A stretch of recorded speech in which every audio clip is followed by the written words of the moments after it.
What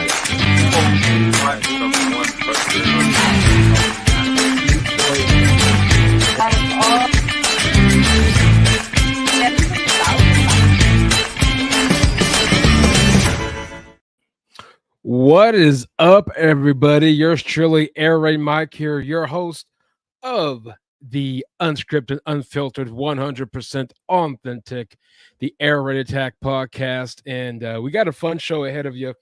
And excuse me, we have a fun show ahead of you. And the show just surpassed 4 years. I want to say last week it might have passed 4 years. Don't know to the date, but it was the opening weekend of the XFL. And so 4 years ago, and right before COVID hit, I met via the Twitter or via the X, however you want to call it, a coach by the name of Jason Cauley. And at the time, he was the head coach at Vista Ridge High School, based out of Colorado Springs, Colorado. Beautiful state, by the way. And so headed off, and then lo and behold, we caught back up on Twitter or X, whatever you want to call it. And here he is. So we back. So he called it correctly during the pre-show, if you want to call it that, and saying, hey, it was 3 years ago. And I actually looked it up. I'm looking at it currently.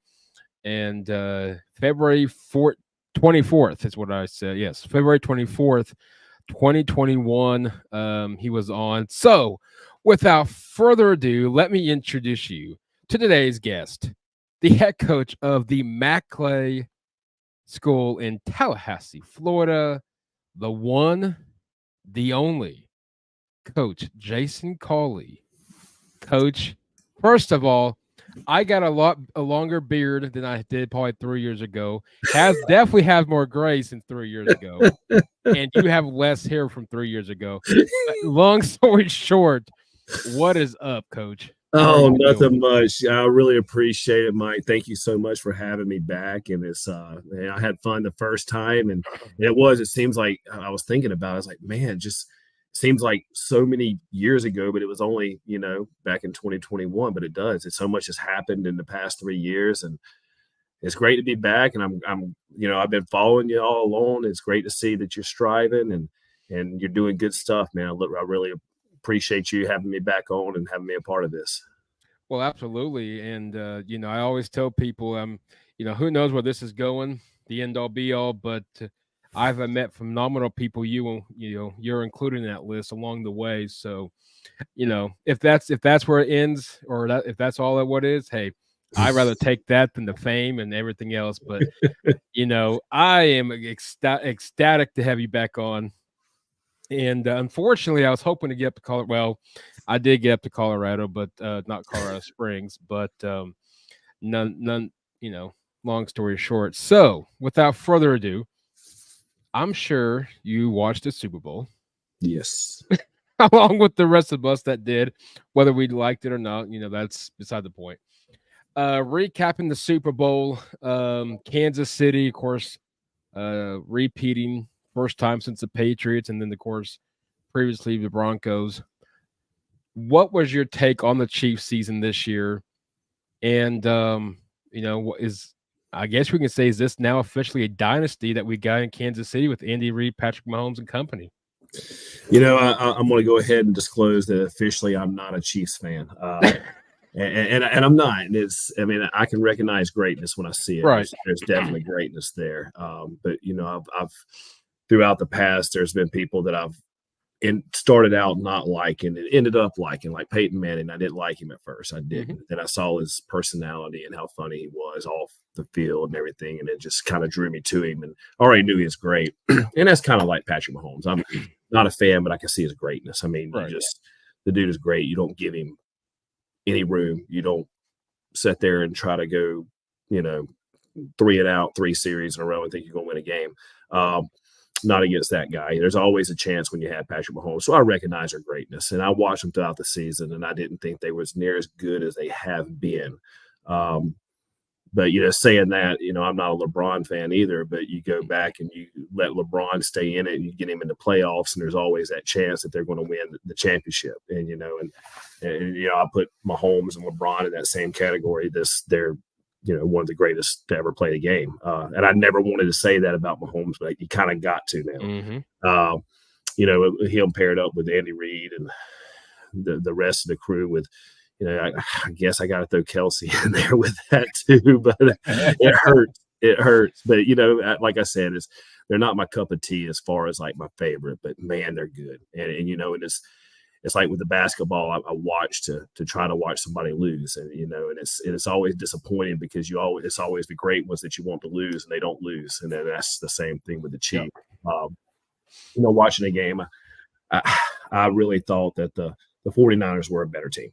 I just really did. I love the way Kyle Shanahan runs the offense and the way Purdy manages it and the weapons he has around him. I'm infatuated with Christian McCaffrey and Deebo Samuel. You throw Kittle and the bunch in there, and it's just like, man, how do you stop all that? And I thought they definitely set the tone, the 49ers, early, even though they weren't scoring. I just thought they really set the tone of they can do what they wanted to do. Saying that, the Chiefs hung in there. They weren't lighting it up. They weren't setting the world on fire, but they were doing what Patrick Mahomes do. You keep him in it, he's going to make you pay. Going into the second half, I was kind of excited. This was the first time my wife had let my 12-year-old son stay up late to watch the game. And he had a beggar, Mike. He was sitting there, Mom, it's the Super Bowl, Mom. It's the Super Bowl. And love it. Getting to an older age, he cares about it more. And so I think he really wanted the 49ers to win because he thought his Brock Purdy and Christian McCaffrey football cards would go up in price a little bit, after the game. But he usually follows what his dad does. But, coming out in the second half, and I was so excited. And I thought it was a good halftime show. It wasn't, some people liked it, some people didn't. But I thought it was pretty cool. I like Usher. Yeah. But they're so much better than I am. I'm a high school football coach. That's what I am. So they're so much smarter than me, and they know so much more. But I was just so amazed how you come out and you have someone who has 80, 90 yards in the first half, and you sit there and you go 3 and out because you're trying to throw the ball 6 times in a row. And I kind of had that feeling that the momentum or the shift was going to come, and it ended up coming. And they didn't get back into the game plan until a little bit later. You have a missed kick, you have a block kick, and that's just something you cannot do against the Chiefs. And they're great for a reason. I like you said, I don't want to say it, but you got to put them in that dynasty. You got to start talking about it. If you haven't before, it's time to say, all right, well, they're one. I don't care if you like them, if you love them, if you hate them, if you despise them. I know they got a lot more attention this year than they really ever had, and I definitely don't want to go into that, but please, let's not. I got in fights with my nieces about it and everything else, and over Christmas break. But it was football wise though, man. They're just so good, and it's kind of like the Lakers. Me for the Lakers, I'm an MJ fan. I'm a Michael fan all the way. So when I look at the Lakers, I'm like, man, I just want to show everybody. So I hope they lose. And when you got 23 on the other side for the Lakers, it's not going to happen most of the time, especially if you get him into the postseason. And that's the same way with Mahomes. That's the same way with any great. And I don't use the word GOAT too often, but that's when you get some of the greatest of all time. You put them in that situation and they rise to the occasion. Yeah, I mean, I'm with you on that. Of course, being a Bronco fan, I was not rooting for Kansas City. Literally, he's like a brother to me. He lives out in Arizona, and he's like, but there's a few OU players, and I'm sorry. I can't do it. No disrespect for my Sooner brothers, Creed Humphrey being the big one at the center spot. I can't. We've had a rough last 8 years, and adding this to is insult to injury. And so, it's tough. But again, Andy Reid's a phenomenal coach. Patrick Mahomes is a phenomenal quarterback. I'm not going to lie. I didn't expect this out of him coming out of Texas Tech. But, he was a great player in Lubbock, obviously, but I didn't think, to this caliber. But, no, it's going to be interesting what Kansas City does. I mean, can they keep it? We've never seen a team that three-peated. Denver, I really, really thought John Elway was going to come back just to do it, but obviously didn't. New England obviously did it. So we'll see. Is there a chance that they can three-peat, or is it too soon to call just because of everything that's in formation with free agency and draft and so on and so forth? I think it's too soon, and maybe it's just wishful thinking, but you see things within, and I do anyway. I see things within them, or I hope I see things within them, and that tells me, man, some things are breaking apart. And as great as Mahomes is, a lot of his greatness is him, coming up, just ad-libbing and doing what he has to do to make the play, and that's the great thing when you have a guy that's a pocket dude that don't do that kind of stuff. It's he can keep that and he can maintain that through the years. And it's harder for quarterbacks, in my opinion, that play like Patrick Mahomes. And you don't. I mean, he's a generational guy, but it's hard to keep that up as you age. And I'm not saying he's old, but it's every year it gets harder and harder and harder. And, you're going to have division within teams, especially when you start, reaching that success that they have reached, that they want theirs. They don't think they're getting theirs, so maybe they want to go somewhere else to get theirs. And, and I'm not saying I never want to wish failure on anybody, but, that's kind of what I'm seeing in that regard, because I didn't think they were the team they had been in the past this year. But I tell you, if you got Chris Jones on that defensive line, he's going to make it hard for any team to succeed on offense. He's such a disruptor and what he does, and he's magical, man.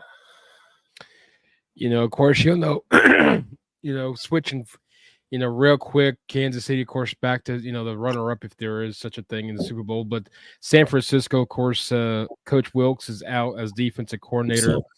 A little surprising just because they were ranked, I think, 8th in the defensive side of the ball when it came to rankings, top 10 defense. Scapegoat, potentially? Is that where we kind of ended up with this on this one?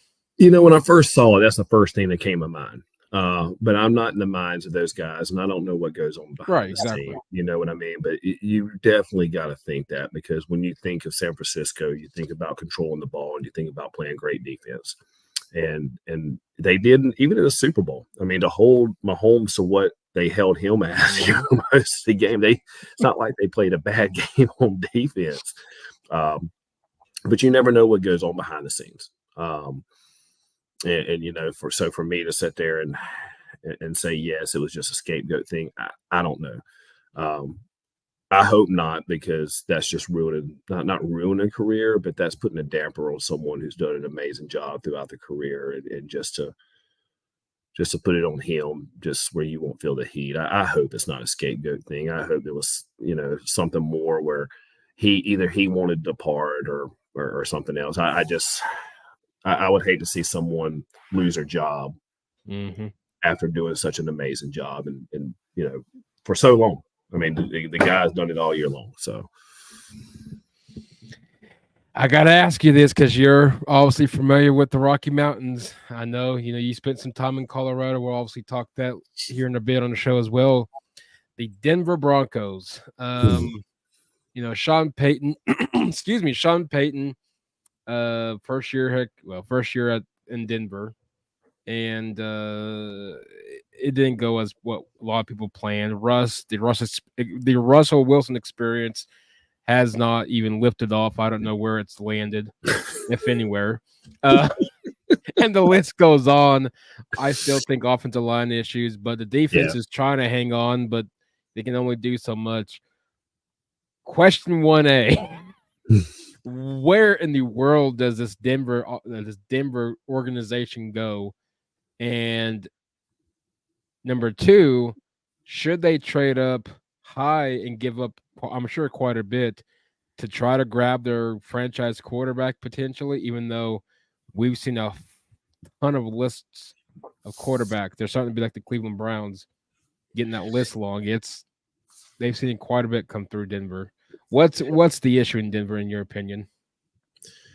I would love to see them get back to the way they were when they were so successful. When they had Alex Gibbs is their offensive line coach, and they had that inside zone working like, or I'm sorry, the stretch, that wide zone, not the inside, but the wide zone working with Terrell Davis. And at this time in Elway's career, he wasn't, and it is so crazy. I mean, they're not the same, but Elway was very maneuverable. He was very mobile, and he made the plays that Mahomes made early on in his career. And then he kind of changed the way he was later on in his career because he knew that, hey, I'm going to facilitate and let these guys work and do what I do good, but I'm going to set it up with what I have. I would love to see him get back to that. I don't think they need to sell the farm to get back where they need to be.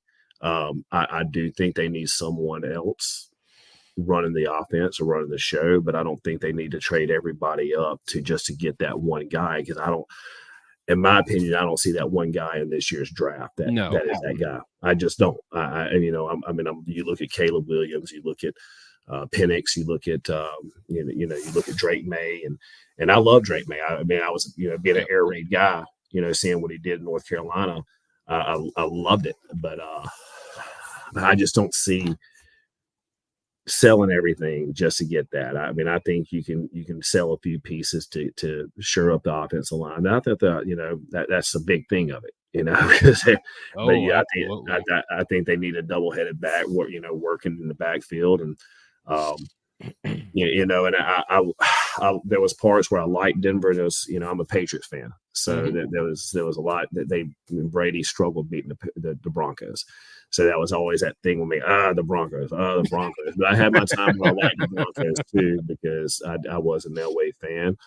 Shoot, man, I was a Jake Plummer fan. I was a huge Jake Plummer fan, and I think that's what lost me with the Broncos is when they it was mid-season and they took him out when they were in the head of their division. And oh crap, what was Jay Cutler? Is that who it was? Yep.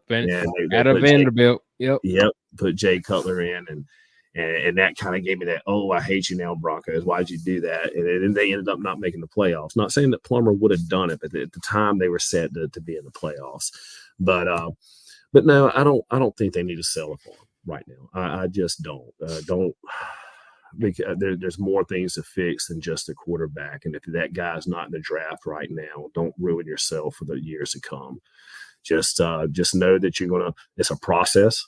And I think Peyton's smart. And I, like you said, I don't know what's going on with the whole Russell. I did not see this downfall coming. I didn't. I'm not saying I thought he was going to stay the way he was, but I just didn't see the sudden drop. It was that to me was just kind of weird. But no, I think they, like you said, they need to fix what's going on with the offensive line first. If you can't protect, if there's not one guy in the draft, in my opinion, you put back there. But if you don't have a shoddy defensive offensive line, that's going to make a difference, because he still don't have all the weapons on the outside and all the weapons behind him either. So no, it may take a few years to get back there, but if you do it smart, and just keep building year after year and after year, and I think eventually you can do it.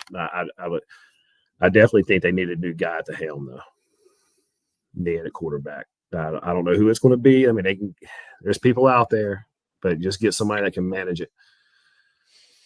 So. And you nailed it right there. Is who is it? We don't know. As my dad always said when growing up, whether if it was a coach or a player, if you're going to get rid of somebody or fire a coach, depends on the circumstance. Yeah, you better have somebody in place, and you better think that they're better than that one person you got fired of. Yep. Now, who's that quarterback out there that can sit here and say, "Well, I can take this Denver team." Maybe finish second, maybe not make the playoffs, but hey, at least we got more wins than last year, and so on and so forth. I don't really know. Drake May, I'm phenomenal. I like Drake May. I don't know if he's the answer. I like Bo Nix, but I don't know if he's the answer. But it goes back to, do I think do we give up our first this year? Of course, practically you're swapping, then your first next year. I don't think so, because I think they set them back from that Russell Wilson trade. But anyway, I mean, I digress. But they did. Who is your pro team, Mike? Denver. It is Denver. Yeah, I thought I remember that, but I just wanted to make sure. I don't know that Look, I tell you, the surprise for me for the NFL was Joe Flacco. I never saw that coming. Never, ever, ever saw that coming. And I know he's kind of trying to make a bid to make a trade to go somewhere else and all that. From what I hear, from some of the Right. rumors that circulating around. But do you get that veteran that's just going to go in there who can run that type of offense where you're facilitating to your back and then hitting the mid level and set up the play action pass? And I don't know. I would love to see them set it up like that. I mean, you're never going to get an Alex Gibbs back at your offensive No, coach. You're not going to no. get that guy. But man, I don't know, just the way they ran their offense back then was beautiful. And of course, all of NFL has changed now. Everything is in the air now. And Yep. look, I mean, I'm an air raid guy, so me personally, I throw the Yep. crap out of the ball, but there's nothing more I like to see than watch somebody grind it out. I mean, I love watching, like with the 49ers, that's why I love to watch them. Just Yep. love to see them run the ball. Just run that ball. I'm an Alabama fan. Watch the old school Alabama, not the new school Alabama, the old school Alabama. Just run the ball, man. But but in high school, I sometimes if you don't have those weapons, you got to do what you know, and I know throwing the ball, so. No, it's going to be interesting what happens. Speaking of, you mentioned Alabama, and it's been a crazy last few weeks or month if you're into college football. I know obviously where you're at and where I'm at, college football is a big deal. Yeah. It's a big deal in Oklahoma and in Florida. So it's a very big deal. If you don't think it is, I don't know what to think of about you. But but anyway, jokes aside, your first reaction on Nick Saban's retirement, of course, out of nowhere that I'm aware of. Everybody was literally shocked by it. And then Coach DeBoer, your thoughts on him stepping in. Literally big shoes to fill, and it's gonna be hard. It's regardless of how well or good he does, or how well or bad he does. Well, bad doesn't matter at that point. His shoes may never be filled. Maybe a tough gig anyway. Alabama's new head coach, and your thoughts on Nick Saban retiring and going his separate ways. Oh man, so I mean, born and raised in Mobile, Alabama, so I'm an Alabama guy. I love Notre Dame. I love Alabama. It wasn't so much of a shock as it was a relief to me, and I think Saban is the best thing that ever happened to. I think you're an idiot if you don't think so. He is the greatest thing that ever happened to university. He is absolutely one of the greatest college coaches ever. To say he's the greatest is kind of, I mean, you just can't say he's great, but I think he is definitely in the top one or two or three, and I would say one. That's just my opinion. Yeah. I wasn't shocked. I was more in relief because I'm like, good for him. Good for him, man. Take a break. Breathe. Go out on your boat, man. Go spend time with Terry. You've done it all. You have done it all in the landscape. The great thing about being in Florida, coaching in Florida, all the coaches come to your school. All these colleges, they come to your school, and you get to talk to all of them. And all the college coaches you talk to, and they're like, man, I miss high school. I want to go to the NFL. I can't do college anymore. And it's all because of the NIL and the transfer portal and everything that's going on. It's crazy when you hear these college coaches that aren't just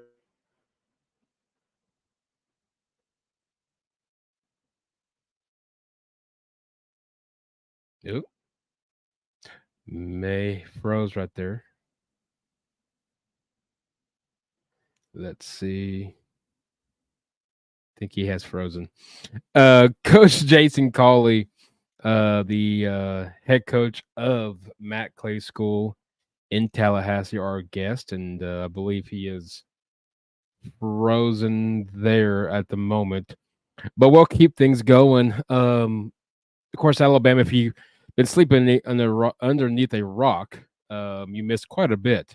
Alabama, of course, Nick Saban retiring. And let's just be honest, one of the greatest to definitely coach in college football. Let me get back to one for now. And definitely in college football, nonetheless. And Coach DeBoer, regardless of what people think, was he the right guy? It's tough to really say because really, in my opinion, I don't think there's a right guy to come in to fill in for Alabama's Nick Saban and to take over, because regardless of Well, if he's doing bad, it doesn't matter how well his shoes are to fill them. But the media expectations, what Nick Saban said at Alabama, can Coach DeBoer come in? Obviously, it can be a different style to an extent when it comes to playing. So it's going to be interesting. Hey, NIL transfer portal. I think I've said that so many times on this and other people's pods. It's a tough gig. The NIL and the transfer portal is a really tough one to grasp because I completely get from the NIL standpoint, but at the same time, a lot of these colleges is starting to become practically like an auction. Let's put it that way, an auction. And the transfer portal is kind of like what the society is now. And we got to go. Well, what's best suited. If it doesn't suit us, well, I'm gonna go here, and that's fine. But I don't know. I'm still on the fence with the transfer portal. I think there's got to be a limit to it, one way or another. I don't know what that looks like from the NCAA. I don't know, but we are. I know Jason Cauley. I guess, of course, if you guys are just tuning in, Jason Cauley, the head coach of MaClay School in Tallahassee, Florida, is today's guest. He's having a little technical difficulty as we speak at the moment. But if you're watching right now,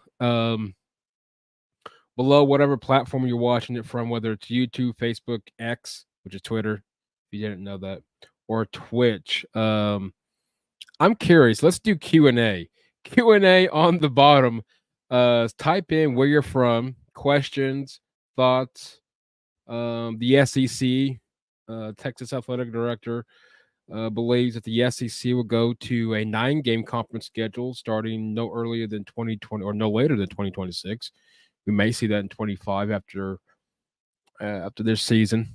Of course, supporting the newest member of the SEC soon, Oklahoma. But yeah, I mean, again, Q&A session. We're gonna do it live right now. If you're watching Twitter or Twitter X, I like Twitter X better. That sounds better, cool than just X or Twitter. Twitter X, YouTube, Facebook, and Twitch. Send in your comments if you're a wrestling fan. Thoughts on WrestleMania 40? Can Cody Rhodes finish the story? I don't really care about him. I think the segment's starting to go a little bit farther than, in my opinion, just a little bit. So, let's do this. I was going to make an announcement on Twitter X. If you're not following me, follow me on their Air Raid Mike or both Air Raid podcast. And so this year in 2024, I'm going to do a first ever on-site live episode. What does that mean? Well, what that means is the podcast will be recorded live, just like right now. Say, for example, this is going to be live. This is live. Here's my background. You got,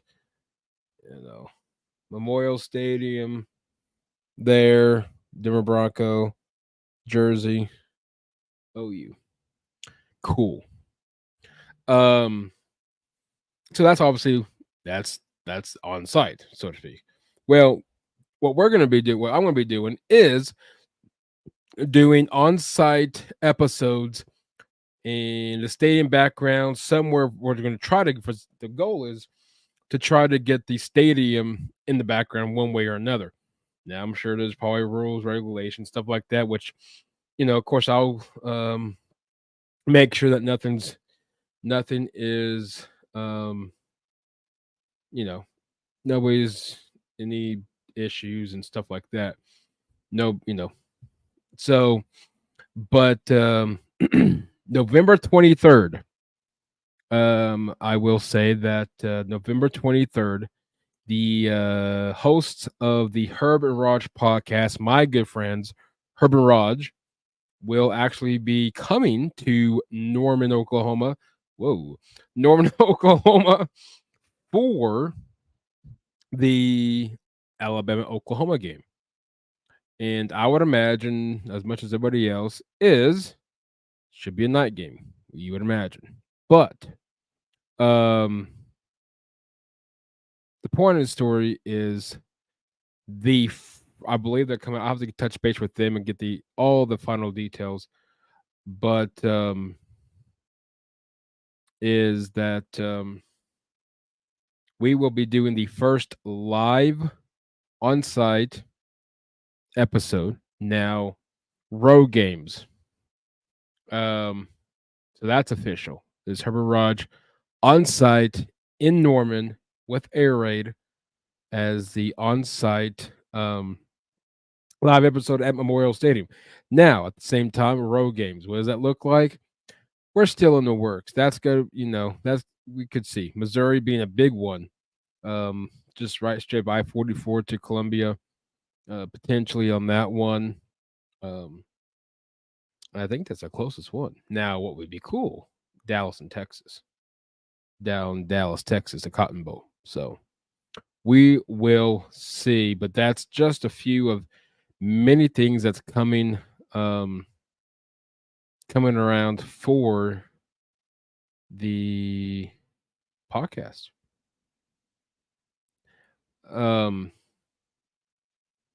Currently waiting on seeing if we can get Mr. Jason Cauley back, the head coach of MaClay school down in Tallahassee. Q&A session. If you're watching live or listening and you're able to send comments or whatever, send them. They'll get posted on the show. And we will go from there. Let's see.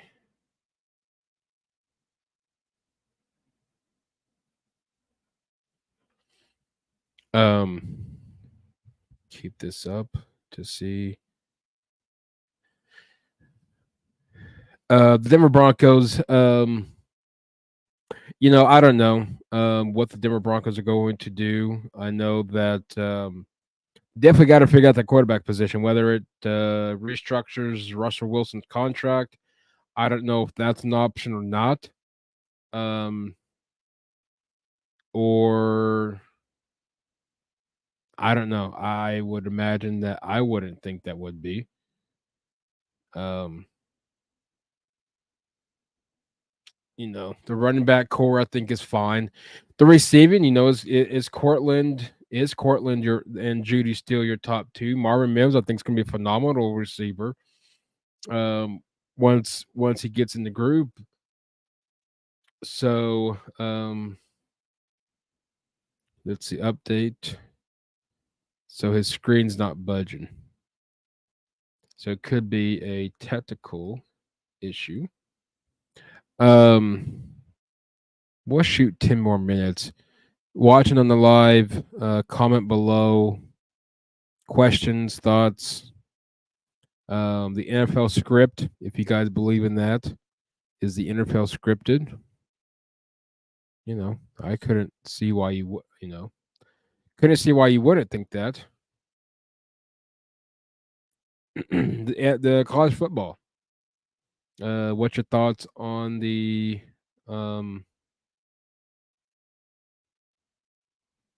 new look SEC, the new look Big 12, especially the Big 12? Oklahoma, Texas leaving the Big 12. Arizona, Colorado's coming back. Utah, Arizona State's joining. I think the Big 12. I don't know if I'm sure they're still going to be the power in one of the Power 5, or be considered as Power 5, which would be down to Power 4, with the elimination of the Pac-12. But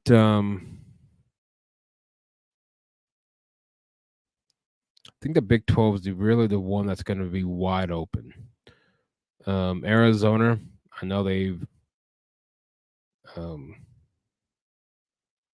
went through a coaching change and phenomenal season. All credit to them and what they've done this year, especially um, beating beating my Sooners in the Alamo Bowl pretty handily too.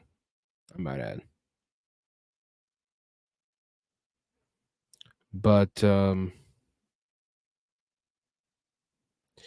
we were going to talk Colorado Springs to Tallahassee. Unsure as to what is going on. I believe he is still.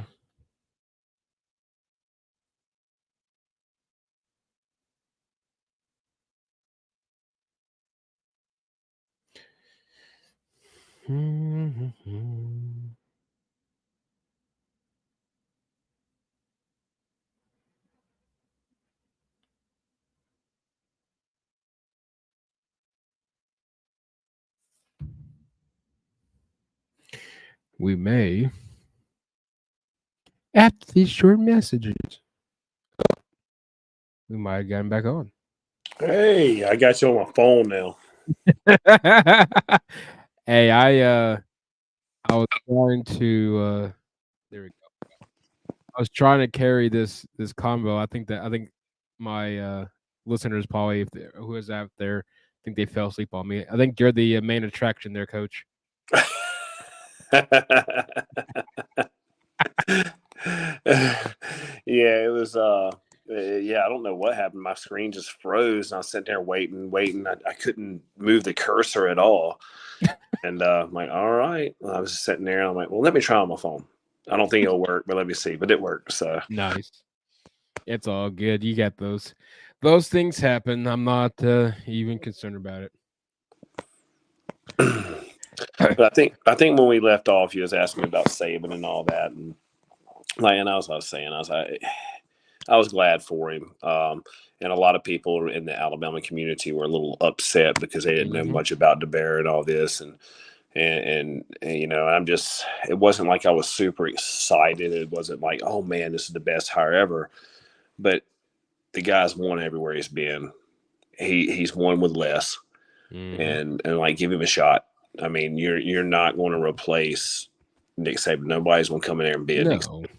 And so let the dude do his thing, give him a space, and just trust the process. If it doesn't work, hey, guess what? We can start over. But you're just not going to pick off where you were. You're just not going to do it.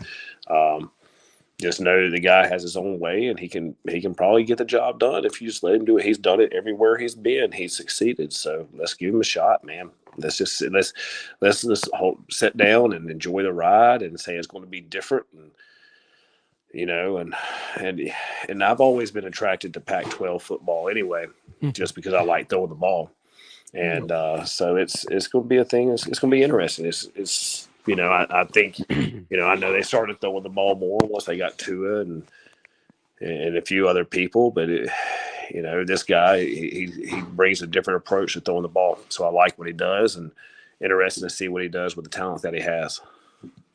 No, I think that's going to be definitely interesting. I love how these way too early predictions. I just like reading them and listening to people's thoughts, because I mean, literally now Nick Saban's gone. This team's 6-6, 7-5, 8-4, 9-3, and I'm like, so they may have a tough year. I don't know what they got coming back, regardless if Nick was there or not. But you know, to sit there and say Alabama could go 7-5, I mean, it's possible. Don't get me wrong, but I mean, anything's possible. But to sit there, I mean, I'm not going to sit there and say Alabama's going to go 12-0 either. But you know, kind of calm down, guys. It's going to be okay, I think, for Alabama.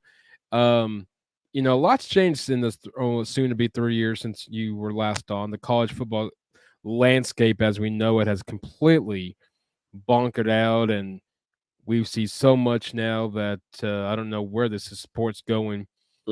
Pac-12 is despised. Big 12 loses its two mega teams, and I know a lot of people don't like that, but it's the truth. The moneymakers, Oklahoma and Texas, go into the SEC, which is phenomenal to move on both their parts. Great additions to the SEC for the SEC as well, grabbing Oklahoma and Texas.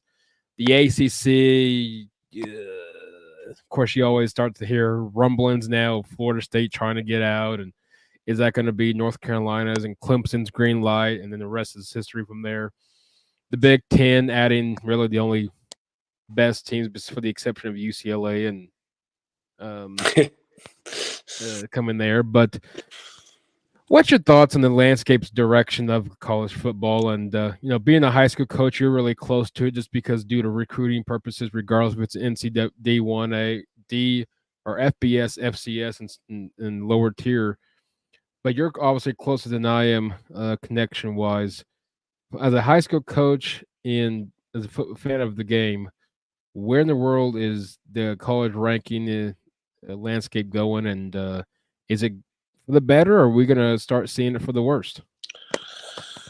I mean, I love college football so much, so I don't want to see it go for the worst. But you're looking at what's going on, and I don't like the way that it's shifting, and I think things need to be changed, especially for the college football playoff. Look, my team got in, so I was happy, but where I live, people weren't so happy, but I understand that. I mean, it's I did think that it needed to be expanded, and it is expanding, but you got all these conferences that are shaking up and breaking up, and it's exciting for one, because you get to see new competition and every year scheduling. But man, I love the whole tradition of the old college football. Like when Oklahoma was struggling for a couple of years, it didn't seem like college football. When Alabama was hitting their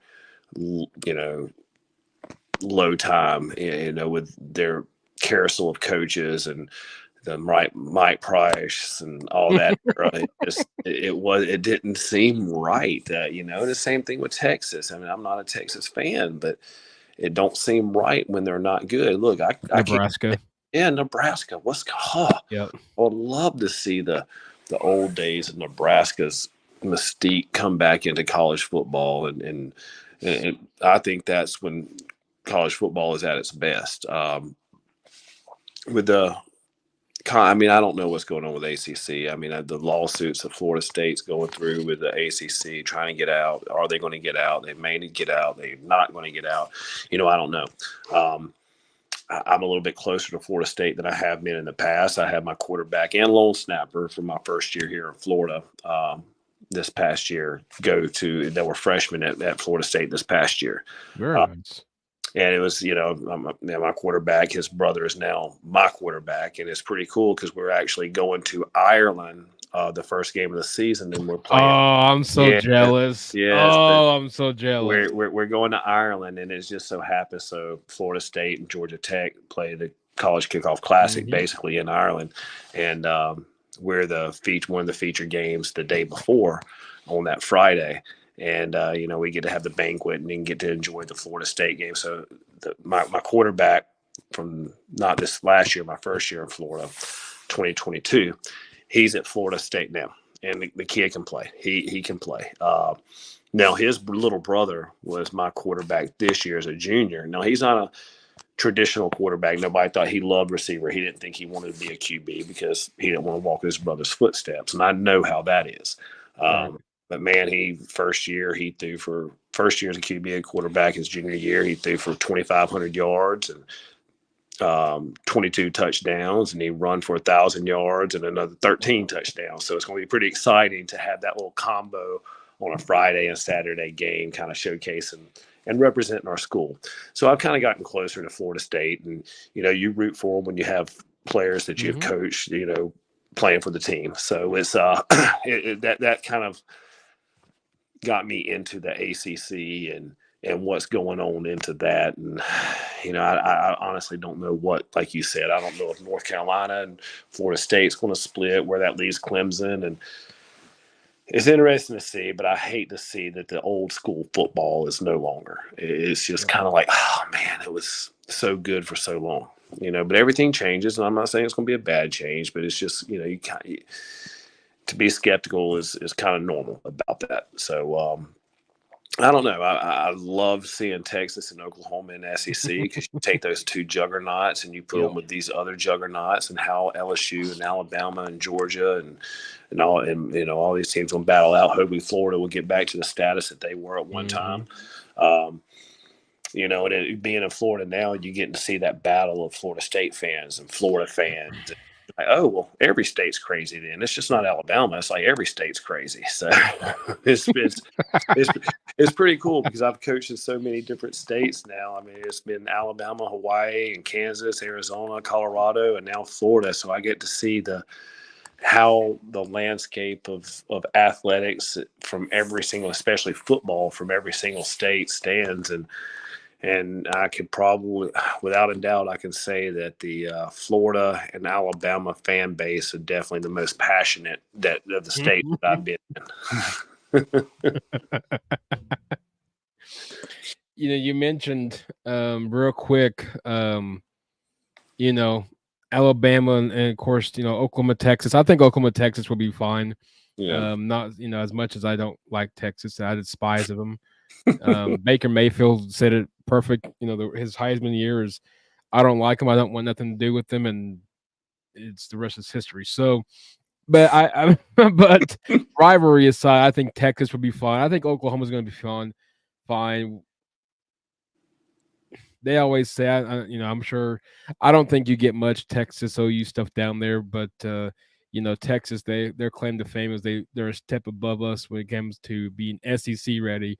However, we did beat them last year, and even though they won the Big 12, they did pay the refs pretty good money for the OSU game because there's a lot of pass interference calls in the end zone, Big 12, that didn't take place. So that's okay, that's fine.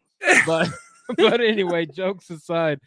Prime time, real quick, and then we'll get to your journey from Colorado to Tallahassee. Prime time in Colorado, we got the hype, and the hype kind of fizzled. Is he gonna be able to take that program to where they want it, or we gonna just be all hype? And I like prime time. Don't get me wrong. Yeah. I really do. I didn't care much for him growing up as a player, just because it was Dallas. But phenomenal guy, but it's, Shadir is a phenomenal quarterback, and Travis Hunter is a phenomenal receiver, and they got some talent on that team, but just like the Broncos, the O-line was rough. Is he going to be able to get this team back to where they were in the early 90s with Cordell Stewart, or now with them going to the Big 12, that's pretty much wide open? Could this be where maybe that was the best move for Colorado? It is. I think if they were going to succeed, this is the kind of the best formula that's going to have to succeed. I mean, honestly, and of course, this is just my opinion. Right. I think if they were stuck in a conference from SEC or Big Ten, I think they're a 3 to 4 win team. Honestly, I just do. Going to the Big 12 after losing Oklahoma and Texas, it seems fitting that they'll have more success. I actually loved Dion as a player, and I thought the whole showboatness and coolness as a player, me growing up and me younger, was pretty cool. No, I was taught not to like it, but there was still something about it that I admired and just, man, it was sexy. You know what I mean? And then, look, he's better than me. He no doubt, he's way better than me. But I don't like that style of a coach. I'm just like, hey, man, just be humble. Just that's just me. I'm in the minority on this, and I know I'm on the minority on this, but I'm like, man, just because he's a brilliant guy. I mean, the way he can market his team, you saw, was absolutely phenomenal. Yep. It was phenomenal. But I'm also in the boat, which might be the minority boat, where I don't think you can take a bunch of mercenaries and sit there and sustain success and be successful as you could with a team that loves each other and has played with each other for 2 or 3 years and has built something from the ground up. You know, and I just, and that goes because I'm so against that whole NIL and transfer portal thing. Amen. You know, that I think that's why I lie within that, the way I think on that. Now, there'll be people come in and say you're wrong, and I may be. I mean, I'm not in the college game, and I'm glad I'm not in the college game. Man, I would never see my kids. I would never see my wife. You know, but so I don't know the nuts and the bolts and the ins and the outs of it. But I look at them and I hate to say this, and if anybody here in Tallahassee is watching this, it's going to be bad for me. But I think that's what happened to Florida State, you know, against Georgia in that final game. And, you know, they had a bunch of, and I say this not knowing, I know they're not paid mercenaries, but that's what you get. And you know, when you're getting this guy from this school and this guy from this school and this guy from this school, that those people are just wanting their name. They're wanting to do their thing. They're wanting their time. And, I just think that you can build something better if you are getting people who has been a part of the process for more than just a spring training and a season. And I think you're going to see flashiness, and I think you're going to see greatness, and I think you're going to see some studs out there for Colorado. But when it comes down to it, when they're playing that game, I think that's when they're going to fall short, when they're playing that game where it really matters. And you dig down into the fortitude and what's in your gut, and the people are on the line on fourth down or whatever, and they're looking to the people beside them, and they haven't been working with them for 2 or 3 years. And, you know, so they don't have that trust and confidence in that guy. They're in it for themselves. And that's not everybody. And I know that's not everybody. And I know you form a bond even if you're there for a year, but I just don't think it's the same. You see Georgia in that bowl game against Florida State, and, you know, those players wanted to play, and they wanted to play for each other. And that's it. And I understand the hurt that Florida State had. I understand it. I really do. But still, if you had that love for each other, you'd go play that game for each other instead of opting out. And I think that's kind of where we are in the landscape of college football right now. And you know, and I could be proven wrong, but Michigan, they show that. And I'm not a Michigan fan, Mike. I'm not. That's what I hate to block him. Every school I've had, and it's crazy. So many schools I've been to, they either begin with the M, they end with the M with a mascot.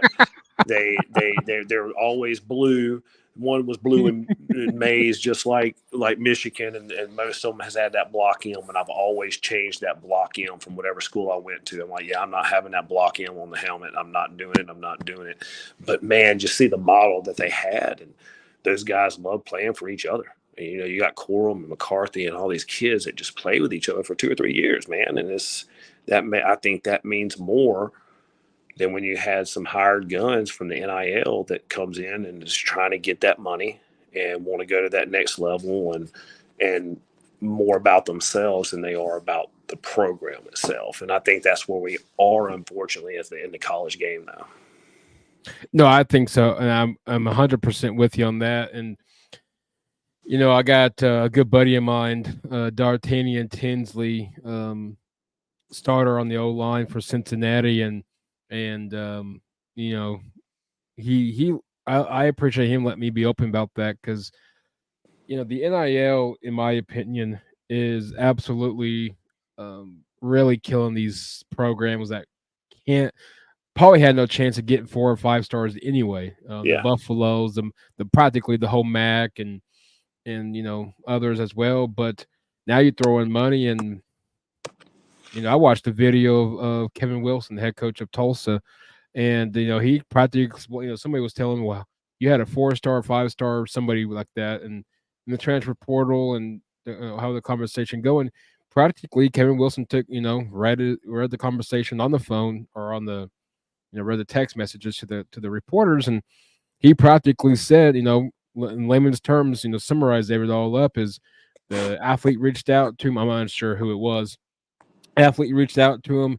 Hey, coach, this is blah, blah, blah. You know, I got 2 dogs and a girlfriend, and And that is true here. No, that's what's funny. 2 dogs and a girlfriend. What should I do? You know what the money looks like. He said, "Well, first of all, 2 dogs. get rid of your 2 dogs. I'm not going to tell you what to do with the girl, but when you get here to visit, we'll go over the academic plan that they got in place." I mean, long story. The point of the story is not everybody has the millions like the Alabamas and the Georgias and the Oklahomas and the Texases and the list goes on. Your premier programs and Florida State being one of them as well, compared to Iowa and Indiana and Miami of Ohio's and all of them. So I don't know. The transfer portal for me, I think, is a bunch of crock. Just like society is soft. Well, I'm not starting here. I need to go here. Well, I'm not starting here. Now I got to go here. And I agree. You got a quarterback that's been in the league 9 years and stuff. I mean, it's just ridiculous. But it's spilling into the high school level as well. And I don't know how it is in Oklahoma. Yeah, I ain't gonna say that high schools. Cause I'm really close to one, and I'm getting my feet wet in the others. I ain't gonna ruin any of that. But those 2 programs, and they're very dominant programs. I can tell you off air, but they are definitely the NIL is definitely playing a role there. I know Georgia started an NIL deal, and in Florida they're talking about it. But it's like the Wild Wild West here, where you can play football at one school, transfer, play basketball at another school, transfer, play baseball at another school, and in the next school year, you can start all over and do the same thing. And I'm like, how? I don't understand that. So I think everything's a trickle down from the NFL to now the college, and then the college is deep into it now and getting the money, getting NIL, getting the transfer portal. And, it's now it's going into the high school level. Look, we're playing a team next year who was a state champions in Georgia last year. And I saw them play the year before, and I'm like, we can play with them. And that's a good matchup for us. And good team, great school. And this past year, they won the state championship. And I'm asking some other guys in Georgia, like, man, they're working that NIL deal. And I'm like, what? And they're like, yeah, they're getting kids from this high school and this high school that might be the second string or something like that. But in a smaller private school, they're the deal. And it's like, that's where they're at now. And, man, we played just an example. I mean, I had 5 players come up to me, this offseason already in the past several weeks and saying, hey, coach, I got this school where you got these teams are DMing me and want me to come over there and say they got scholarship money for me. They got this and they got that. And I had one kid tell me, he's like, yeah, the coach actually texted my dad and he wanted me to come over. And I'm like, of course, that's a violation. I mean, it is. Well, yeah, that's a clear violation. But I might look, if you think you're gonna be happier somewhere else, man, I'm not gonna accept in front of your happiness. Yep. But we're a school. We don't use the voucher system. They have the voucher system here in Florida where you can get a lot of money for private schools. And that helps the private schools here. We're an independent school and we want to keep our independence. So we don't use the voucher system. We turned it down. We're 16, 17 grand a year to go to. So it's a nice little penny to go to. So we don't get transfers. Very seldom do we get transfers. And but saying that, we don't get people transfer out too because they love the education they get at our school. Right. But we do. We play those teams in our district. There's 2 teams. One of them's our rival, like 2 miles down the street of us, and they had Leon Washington Jr., whose dad was one of the best returners in the NFL for the Jets, and now coaching for the Jets, and now he just signed with FIU. And we got Terrion Arnold's little brother playing middle linebacker at that school, who's an absolute stud. And you got the starting receiver for West Virginia out there playing at receiver, and I was like, man, they got some athletes out there. they got the same amount of kids that we got in the school, but these kids can play. But so it's hard to contend with. But you know what, man? It's like I said, it's just a trickle down from NFL to college and now in high school. Oh, it's going to continue. I know. Just to kind of go off of the comment you made about they may get upset with you in Tallahassee. Florida is actually ranked 6th, where I'm being listened to in the top 6. And Lake Butler is a big area. Well, the cities are pretty phenomenal. Miami's in top 4. Yes. Hollywood and Jacksonville, Orlando, Fort Lauderdale, Tallahassee. So there you go. You got some listeners down there. Lake Butler, though, is the biggest geographic location according to Spotify that listens to the podcast. I don't know where Lake Butler is. Never heard of him. Maybe you do. I don't know. But there you go. Lake Butler leads the Florida range. I heard of it. I can't pinpoint it. We played Miami is the name that people are like, oh, Miami. Even me, I scheduled a game this past year. Somebody canceled on me in flipping March or April. It was April. So it was like a late get. And I had, I scheduled a team called True North Academy out of Miami, and they could play. I mean, they're a newer school, but they could play. They had a freshman QB who has, offers from 3 or 4 SEC schools. They had a sophomore receiver, same deal, and they could. My parents were not happy that I was playing this game. They were not happy, and I'm like, man, just let it ride out. I'm telling you, your kids can handle it. They're okay.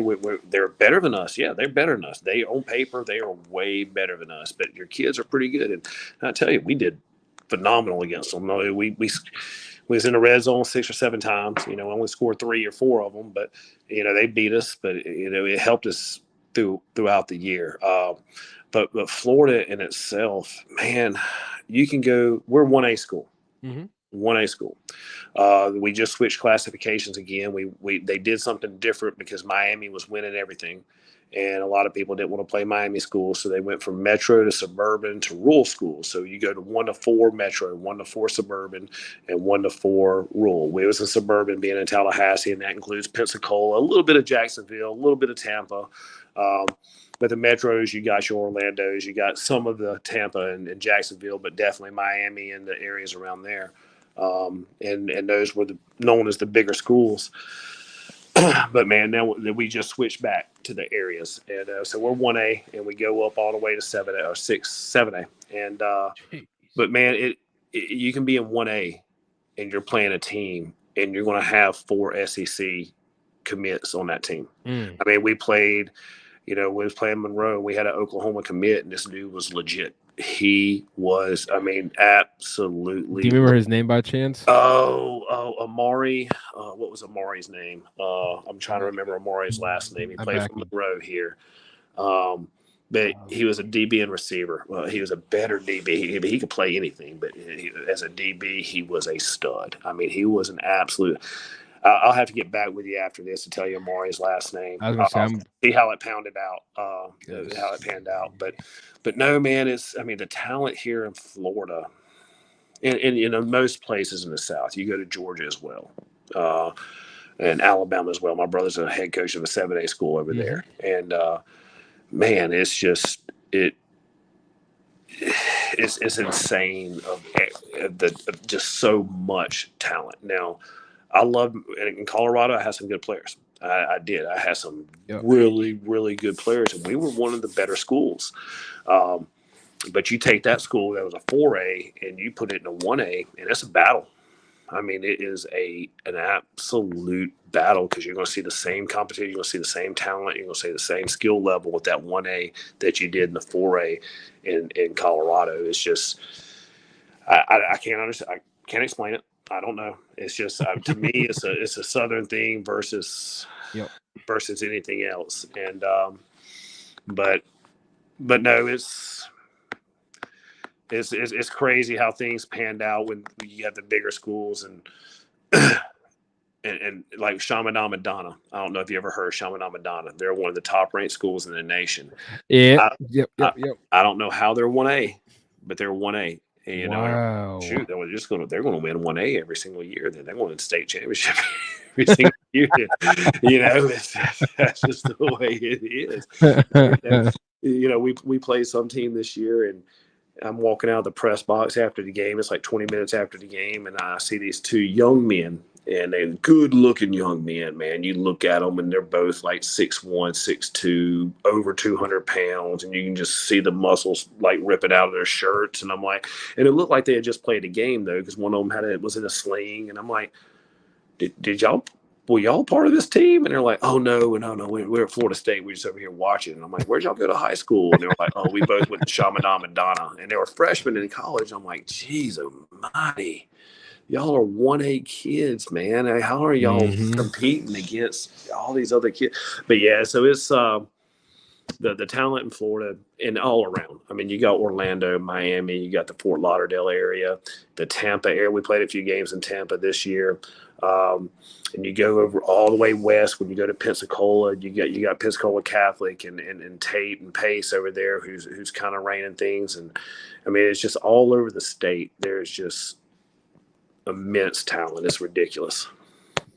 No, the Florida. I mean, it's just Jamari and Burt. I wonder how I can do this without like this. No, you're good. You can definitely check afterwards. I'm just kind of curious. I don't know why.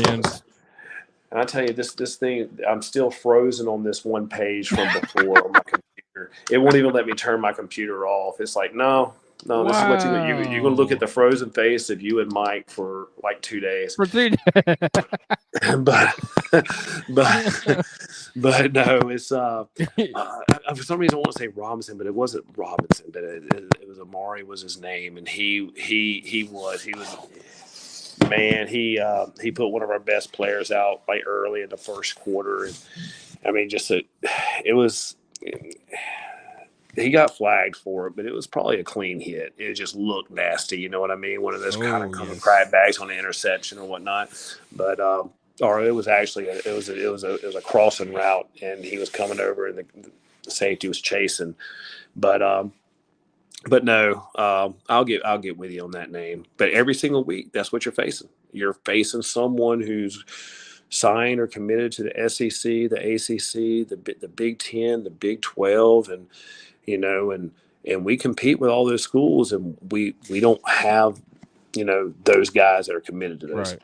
So it's I was lucky enough to have a really, really good staff this year to help me with that. So well, and that helps, and that takes that is tremendous help in itself, just because it's being in Florida. I can only imagine the intensity of football as it is, and leading to the final segment is that. And so 3 years ago, Coach, Colorado Springs and Vista Ridge High School.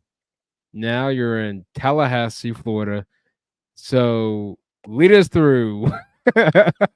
So how in the world did you end up in the Rocky Mountains and now the Sunshine State? It was a journey. It was that year that I was going into the next year at Vista Ridge. A lot of stuff had happened, and I'm not going to mention any names or go into deep detail. I know it was after church one Sunday that I knew I had to leave Vista Ridge, and it was professional reasons. And a lot of stuff that was going on at the school I was at. And if you can go online and look into Vista Ridge administration and stuff like that and kind of see what happened. And I saw the writing on the wall, and I knew I needed to get out of there. And I didn't want to get out of there. I did not want to get out of there, but I knew some stuff that was going on, and I didn't want to be tagged. I didn't want that put on my name. And, so it was a situation where I resigned, and I didn't know where I was going to go. I had an offer on the west coast of Florida. My wife said, we're not moving to Florida this year because I don't want to pay property gains tax on our house because we hadn't had it for 2 years. So we're going to be here for another year. And I took a job at a school that I knew it was a priority improvement school. They hadn't won a game in 2 or 3 years. Oh, but it was something I was like, all right, well, I need a job. And they're offering me this. They're going to let me teach. They're going to let me do this. And it was rough. It was absolutely rough. I was the offensive coordinator, defensive coordinator, special teams coordinator. I had one assistant coach. I got one later on in the season, and it was pretty hard. It was he was coaching 17 players, different players every single day at practice. You would have some show up, and then the next day it would be a different group of kids show up at practice. So what? It was I had forfeited 2 or 3 games because I had more than 17 kids with 2 or more Fs. And, I was being persuaded by other people, don't do this. You don't need to do this. We can fix it. We can do this. And I said, no, we're not fixing it. That's what's happened to the school. That's why we're a priority improvement schools, because people have always shoved this under the bus. You know what I mean? Mm-hmm. And so we did. Sorry, I just dropped the phone. But it was hard. And then a few jobs came open. There was one in Tennessee and there was one in Florida. And man, when I looked, I want to get back down south. My whole family's in Mobile in Alabama, and I wanted to get back down south. And when I looked at the school at MaClay, I was like, man, that's a beautiful, beautiful school. And then I did research on the lower school and the middle school, which my two kids would be a part of. Right. And it was kind of a no-brainer for me to go after it. And they liked me, I liked them, and I'm a teacher. I'm a world history, honors world history, honors U.S. history. Very nice. Assistant athletic director and a head football coach over there, and I've been in MaClay school for this going on 3 years now. I've been there for 2 years, going on 3 years, and it's the first year we came over there, and it was different. It was going to that private school and just trying to teach the passion of football, because they played football. There was a lot of kids that played football, but it really they played football because it was in the fall. It wasn't playing football because I want to go play football at the next level. It's like, this is football season, so I'm going to play football. But we had some talent. I mean, I had a receiver that was 6'6", 200 pounds, and just couldn't really be stopped. His name's Caleb. And Caleb, man, I love me some Caleb. But, he had people wanting to talk to him for college. He didn't want to go to play football for college. He wanted to go to art school. So he's at Skaggs over there. Wow. Yeah, so he's doing great in art school, just amazing. But that's the type of athlete that we had. I went from not having 17 kids with 2 Fs to having a 3.8 GPA team average. So athletically, there was some things that we couldn't do that we did at Vista Ridge, but there was so much more that I could do as far as in the air raid offense and finding space and actually these guys learning how to play the game in a different type of way. I don't have to be the fastest. I don't have to be the strongest. I don't have to be the biggest. I need to be the smartest. And we excelled. The first year we made it to the first round, lost in the first round, and we won, I think it was 4-6 after the regular season. My QB threw at 3,000 yards. He was the third leading passer in the state of Florida. But he ended up at Florida State. And this past year, we got a little bit better. We lost, 14 seniors, so I knew it was going to be rough. Knew the beginning of the season was going to be, I say rough, but I knew it was going to be such a learning experience. And I was excited about it, though, because we had probably 3 returning starters on offense. We lost our best receiver due to him having to play quarterback. Our other best receiver tore his ACL in spring training and was out for the season. So that left us with 3 returning starters probably on offense, 3 returning starters on defense. Very, very young. So I knew the beginning of the season was going to be a learning process. And we were playing good football, but wasn't playing winning football. We made good plays. We just wasn't playing great football. And I knew it would change. And then we played that team from Miami, and a lot of people didn't want us to play them. We played them. We did well, and it boosted the team's confidence. And we played the best team that we could play, and that got us ready for our district play. We ended up the season 500, went in playoffs. Like I said earlier, the quarterback, first year playing quarterback, threw for 2,500 yards, 22 touchdowns, 1,000 yards rushing, 13 touchdowns but we had a receiver starting at X that was a freshman, a receiver starting at Z that was a freshman, and our Y and our 2 new coming receivers at H and Y that were juniors. Our junior receiver, man, he's 5'10", 145 pounds, but he had 900 yards in 8 games. It's just ridiculous. I mean, the kid, he just don't get tackled. His first person that gets him just not going to get tackled. But we saw major strides. We bring all 11 back on offense. 10 maybe. And then, we bring, 9 out of our 11 back on defense for this coming up year. So it's looking great. Being back closer to home was key for me. My dad's not in good shape at all. I feel you on that one. He's, I got my mom was also aging in Alabama as well, but it's just, and just in this past, just since 2024, I think I've been to Mobile 3 or 4 times. Just one, Christmas or New Year's, I went and go watch the Alabama-Michigan game with my dad. Didn't turn out the way we wanted, but and then we went back a few more times. Went to the Senior Bowl a couple weeks ago with my son and my brother and his team at Davidson, and so it's really nice being closer back home and being back in a state where they put football on another level. And that's one of the main differences there. Colorado, we had some great players at Vista Ridge, but it was never that feeling that it mattered the way it does in Florida. Right. I got some friends that still coach over there and in Colorado. That's like, man, y'all come over to Florida. Florida needs y'all. You look at Jake Novotny at Fountain Fort Carson. You look at Jeremy Caleb over there at Mesa Ridge and what they're doing. I'm like, man, I wish you guys were over here because we got so many good coaches leaving the state of Florida for places like Georgia and Alabama because of the pay difference. Florida is not known for their pay scale for coaches. Georgia and Alabama, they're up there. I mean, they're skyrocketed. I don't think you can say it compares with Texas, but it's getting there. I'm sure, right? But no, man, it is a big difference. I said it earlier, and I really think that 2020 team at Vista Ridge, even though we're really young, we're so talented. But you take that team over there and you face our team at MaClay, that's a 1A team. That's a game. I mean, that's a 4A versus a 1A team, one of the top 4A teams versus, and I think we're more than mediocre, but you would think someone's a 500 team. That's what you would call them. Right. But I would take our chances, and that's just the difference, in my opinion, of Florida and Colorado where it's at right now. Next question. Do you miss mountains? I do for the hiking aspect. Especially during COVID when everybody was locked up. My wife was one of the early ones like, I don't care. I want to do what I want to do.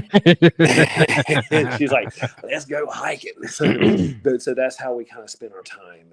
And I was a big Garden of Gods guy, anyway. And if you've never been to the Garden of Gods in Colorado Springs or Manitou, where in that area, man, you need to go. It's one of the most beautiful God-created sites that you can find. I remember when I was stationed there in 2003 through 6 or 7, I used to always go run them. I'm 46 years old. I can't run as much as I used to, but I still like to gradually walk, which would be called hiking. Yep. Yep. So it was, man, I miss that. I'm a big beer connoisseur.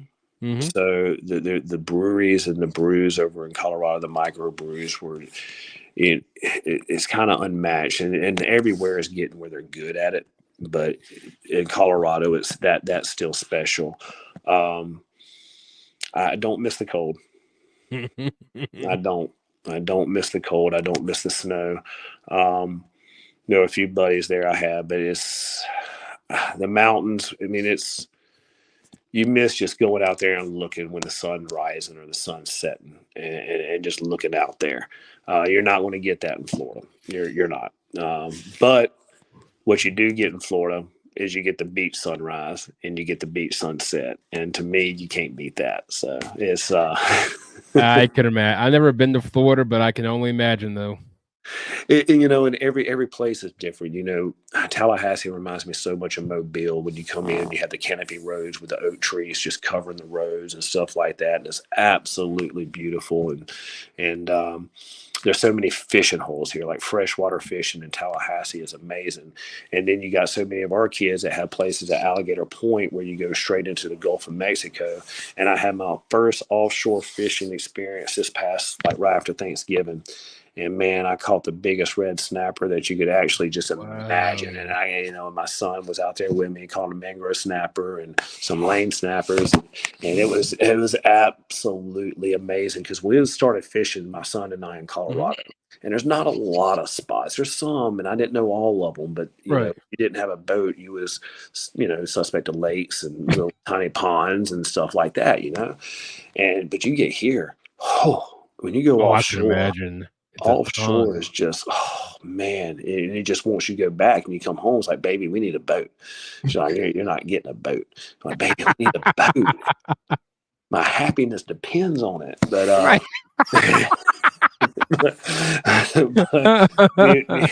needless to say, Mike, I didn't get a boat. But is that in the near future or just not going to happen?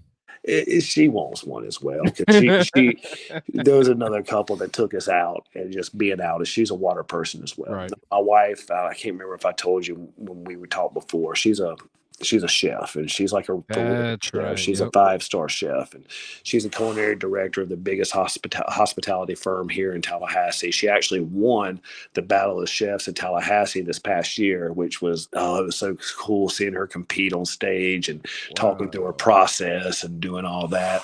But eventually she says she wants to open up her own culinary studio on the beach somewhere, and I don't know when that's going to be or how that's going to be, but that's where she wants to be. And if the wife wants that, well, that's what she's probably going to get. And but that also requires me having a job as well. So I gotta wait for see what God has in plan for that. Yep. Well, I know one thing. When I was getting ready, just scrolling through Twitter earlier, I love your guys' color schemes. MaClay. That is nice. So I tried my best to mimic North Carolina because I love North Carolina. Baby. Oh yes, I really do, and I try my best to keep it as clean as possible. To not when we got new uniforms this past year, and man, I'm gonna go ahead and plug this company because they've been so good to me. They're called Future Ones, and there's this uniform company, and they're based out of Mobile, Alabama. So I try to keep things local. I'm gonna go back home when I can to support those people back home. And they did an amazing job of designing our uniforms, and we got as close, in my opinion, to North Carolina as you can get. We have the baby blue helmets, the powder blue, sky blue, North Carolina, whatever you want to call it, but. We try to keep it as true to form as possible, and man, but the color scheme with that navy and baby or powder blue and the white, you can get so creative with it, man. And it looked like every combination that we had 3, the baby on baby and the navy on navy and the white on white, but any combination that we made within that just was amazing. And it's pretty cool. It shouldn't be something that you're like, I think that you probably shouldn't be into, but it matters to me. You look good, you play good, you feel good, you play good. And we definitely felt good. We played, I thought we played well, and we got better throughout the year. And it's exciting to see what this new, I'm telling you, we're going to have 11 returning starters on offense coming back from a team that kind of lit up the scoreboard this past year. So it's going to be exciting to see what we do, especially in Ireland. That's going to be the game. I'm gonna be honest with you, Coach. I'm still. I got to find a way to sneak into your luggage bag somehow, some way. Just when they weigh it, excuse me. Just tell me, just ignore that and push me down the thing. Well, look, if there's any other coaches listening, I know the team. There's a team from Mexico that wants to go to Ireland and play. They're just looking for an opponent, and if you need information on if you're interested, and I ain't gonna lie that the price tag is up there. I'm sure, yeah. But it's an experience that your kids will never forget, and it's for us as a school, we're like, why would we do this? And you're just thinking, why wouldn't we do this? Because this is a marketing tool for our school. At MaClay, these kids are spending $16,000, $17,000 a year to go to the school. So you want to give them this kind of experience that really, really is going to stay with them for the rest of their life.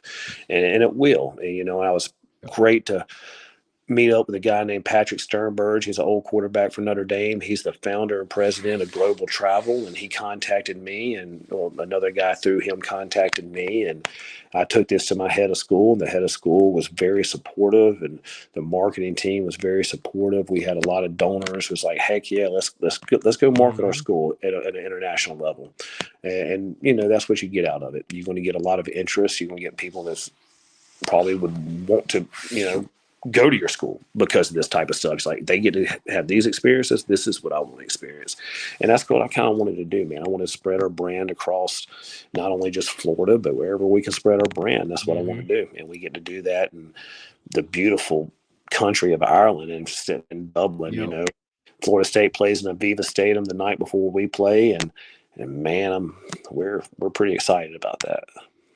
Well, I'll be rooting you guys on. Of course, Devin Wilson coming on later in the month, and he's the offensive coordinator for Oak Leaf. There we go. High school football down in Oak Leaf Plantation, Florida. Yep. And so I know he's coming on, and I got a few other coaches that'll be coming on throughout the month and into March, but I'm sure that they'll definitely be listening. If that's obviously an option, I'm sure they'll definitely try to make that as possible as well. But no, you've always got my support, and I've been rooting you guys on this year. Well, I really appreciate it, man. It's always really cool talking to you, and like I said, it's been a long time since I spoke with you on this kind of capacity or anything, but I think you're doing one heck of a job, and I love what you do, and just spreading the love of football around, man. That's what it's all about. Hey, I try, like I said, pre-show, whatever it was, that who knows what the good Lord's taking this thing. He may not take it anywhere. Just a little thing to meet new people and make connections, form friendships, and meet in person, and that's all. But hey, to me, friendship and communities is. You can't beat that at the end of the day. So I'll, I know I'm not going to school for this, but he also knows what he's going to do with this. So, exactly. And anyway, I can get my hands on one of those polos for MaClay. I'd be glad to buy one off of you. All right, you ain't got to buy it. Just send me your address, buddy. Will do, my man. Anyway, as we wrap up the show, let the listeners and coaches out there, because I got a humongous following yesterday of coaches, so I know they're watching now, but and listening. Where can they find you at on the socials and as we wrap up the show? Oh man, I think it's like Coach J Cauley is where I'm at on Twitter. I don't. Only thing on Instagram I use is people send me funny reels. I don't really know how to use Instagram as well. I think it's like Chino 1620 or something like that. But that's because my favorite lead singer is Chino from the Deftones, and that's Chino. That's been my thing forever there. But I use Twitter a lot for connecting and networking, and I'm of course LinkedIn. But the Twitter is my main feed for networking with other coaches, and I would love to connect with anybody. I'm always trying to learn. I know this year I'm trying to learn different, how to incorporate shifts and stuff like that into my offense. And, so anybody that can help me out with that, come follow me, please request. And I would love to catch your ear and learn some things. I got a good friend of mine here locally and state champion, believe over at Jones, and phenomenal coach. His name is Coach Tom George, and he runs QB Impact, and he has former NFL players, or current, and former coaches, and so on and so forth. Go down to Texas for literally a big old, I guess, training session, if you want to call it that. But it's amazing what he does. But phenomenal dude. I'm gonna what I'll do is tag him on a tweet to you and have you guys commute. This dude's a real deal. I speak highly of him. He's a phenomenal guy, and his insight I know will definitely help you out as well. Anyway, because appreciate it. Absolutely. Hey, I'm a student. I mean, I coach my coaches and my players, but I'm a student as well. So whatever I can learn is only going to help my kids. You get and Coach Zablocki, my good buddy from Wisconsin. I'll tag Okay. him as with it Please, as well.